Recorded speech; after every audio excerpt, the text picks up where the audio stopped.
গেছে, দুদিনও জৈবনের মেয়াদ শেষ। এই মেয়াদ উত্তীর্ণ জিনিসের মেলামেশায় কোনো কাজ হবে না, কোনো রান্না হবে। বিএনপির চেয়ারপারসনের উপদেষ্টা অনার্গল পশ্চিম বক্তা জনাব হাবিবুর রহমান হাবিব উপস্থিত আছেন। এই অন্যায় ফ্যাসিবাদ স্বৈরাচার শেখ হাসিনার বিরুদ্ধে প্রতিদিন যিনি সোচ্চার ছিলেন, আন্দোলন সংগ্রাম করেছেন, বরিশালের কৃতি সন্তান, বিএনপির নির্বাহী কমিটির অন্যতম সদস্য জনাব আবু নাসের মোহাম্মদ রহমতুল্লাহ উপস্থিত আছেন। রাজপথের সহযোদ্ধা শাহজাহান সম্রাট, আলতাফ সওদাগর, সাদি ভাই, রমিসুদ্দিন রুমি সহ চালক দলের সংগ্রামী সাথী বন্ধুরা, আজকে এই যে আন্দোলন হয়েছিল, খুনি হাসিনা, ফ্যাসিস্ট হাসিনা, পলাতক হাসিনা, অর্থ পাচারকারী হাসিনা এবং যিনি এই কোর্ট সেই কোর্ট সব কোর্টকে ফরমাইশি কোর্ট বানিয়ে পেডিকোর্ট বানিয়েছিলেন, দুর্নীতিতে সবচেয়ে বাংলাদেশে রেকর্ড করেছেন, অর্থ পাচারে রেকর্ড করেছেন। বাংলাদেশ থেকে 3 বারের পলায়ন প্রধানমন্ত্রী, পৃথিবীর ইতিহাসে একজন পলায়ন করেছিলেন লক্ষণ সেন। পরবর্তীতে এই শেখ হাসিনা এবার পালিয়েছে, অনুনিবেশের সময় পালিয়েছিল, তার বাপকে হত্যা করার সময় পালিয়েছিল। তাই সেই জনগণ আজকে প্রায় 1500 শহীদ হয়েছিল ছাত্র বৈষম্য বিরোধী আন্দোলনে এবং জনগণ নেমেছিল 50,000 আপনার আহত হয়েছে, চোখ নাই, হাত নাই, পা নাই, অনেকে এখনো কাতরাচ্ছে কষ্টে। তাদের দাবি ছিল এই সরকারের কাছে, অন্তর্বর্তী সরকারের কাছে, যে প্রথমেই বাজার দর নিয়ন্ত্রণ হবে, মানুষের ক্রয় ক্ষমতার মধ্যে দ্রব্যমূল্য আসবে। তা ওনারা করেননি। পরবর্তীতে আইন শৃঙ্খলা বাহিনী নিয়ন্ত্রণ করার কথা ছিল, তাও ওনারা করেনি।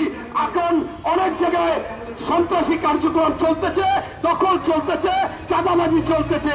তারপর কথা ছিল বাংলাদেশে সুশাসন, সুনীতি, সুবিচার হবে, তাও ওনারা করেননি। মানুষের বছরের পর বছর ভোট দিতে পারেনি। মানুষ চেয়েছিল তাদের ভোট প্রয়োগ করবে, সেই নির্বাচনের কথা ওনারা নেই। আমরা দেখতেছি আজকে যে অন্তর্বর্তীকালীন সরকারে যারা বসে আছে, সাংবিধানিক পোস্টে বসে আছে, তাদের রাজনৈতিক বক্তব্য দেওয়ার কথা না, অথচ তারা রাজনৈতিক বক্তব্য দিচ্ছে। ওনারা কি দেখে না যে এই আপনার টিভি খুললেই টকশোতে বলে যে ছাত্র বৈষম্য বিরোধী আন্দোলন করে যারা উপদেষ্টা হয়েছেন মিরপুরে তাদের পরিবার আপনার তদবির বাণিজ্য করতেছে, এই বনশ্রীতে তদবির বাণিজ্য করতেছে এবং অনেকে বলতেছে এই সরকার অথর্ব সরকার।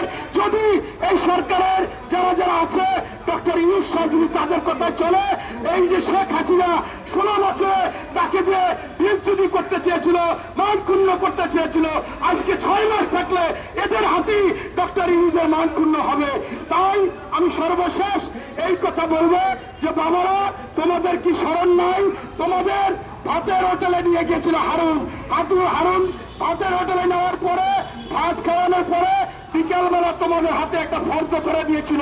তোমরা মুখ কালা করে তোমাদের দিক তাকান যায় নাই, বলেছ আমরা যে আন্দোলন করেছি এটা সঠিক না, আমরা আন্দোলন প্রত্যাহার করলাম, এটা দেশদ্রোহী কাজ। অথচ এই বিএনপির দুদু ভাই, এই আবু নাসের রহমতুল্লাহ, আমি এরকম আমাদের মহাসচিব এরকম বারবার তাদেরকে গ্রেফতার করত, নিয়ে যাওয়ার পর পরের দিন চেহারা দেখা যেত না, এত টর্চার করত, পা খুঁড়িয়ে হাঁটত, চুল এলোমেলো হয়ে যেত। আমিও আয়না করে গিয়েছি, কিন্তু আমরা তোমাদের মতো এরকম একটা ধরিয়ে দেওয়ার পর করিনি, এটা তোমাদের বুঝতে হবে। তাই আমাদের এই রাষ্ট্রীয়ভাবে সাংবিধানিক পোস্টে বসে তোমাদের বলা দরকার নেই যে আমরা আওয়ামী লীগের মতো ব্যবহার করি, বরঞ্চ তোমরা খুনি হাসিনার মতো ব্যবহার করো। খুনি হাসিনা বলতো যে উন্নয়ন উন্নয়ন উন্নয়ন, গণতন্ত্র পড়ে, আর তোমরা বলতেছ সংস্কার সংস্কার সংস্কার, আবার ভোট পড়ে। কারণ সংস্কার একটা কিয়ামত পর্যন্ত চলমান প্রক্রিয়া, সেইটা কোনোভাবে মেনে নেওয়া যাবে না। অবশ্যই জনগণের ভোট অধিকার ফিরিয়ে দিতে হবে, দ্রুত নির্বাচন দিতে হবে, গুরুত্বপূর্ণ সংস্কার করে। শেষ কথা বলবো, ওই যে পালিয়ে গিয়েছে 3 বার, সে ওপরে বসে মাঝে মাঝে বলে আমি টুপ করে চলে আসবো, মাঝে মাঝে বলে এই 20 তারিখে আসতেছি, ওনার অবৈধ টাকা দিয়ে ভারতের বিজেপি নেতাদের টাকা পয়সা দিয়ে কিনে পাগল সাংবাদিক, ওই যে একজন কি রঞ্জন, এই ময়ূক রঞ্জন, এদের দিয়ে বিভিন্ন কথা বলায় আগামী ফেব্রুয়ারিতে 16 তারিখ 18 তারিখ তারা হরতাল দিবে, 19-26 মার্চ চলে আসবে। পাগলের মাথা খারাপ। আরে শেখ হাসিনা, তোমার তো জৈবনের ম্যাচ শেষ, তুমি ভারতে গেছো, মোদিরও জৈবনের ম্যাচ শেষ। এই মেয়াদ উত্তীর্ণ জিনিসের মেলামেশায় কোনো কাজ হবে না, কোনো রান্না হবে।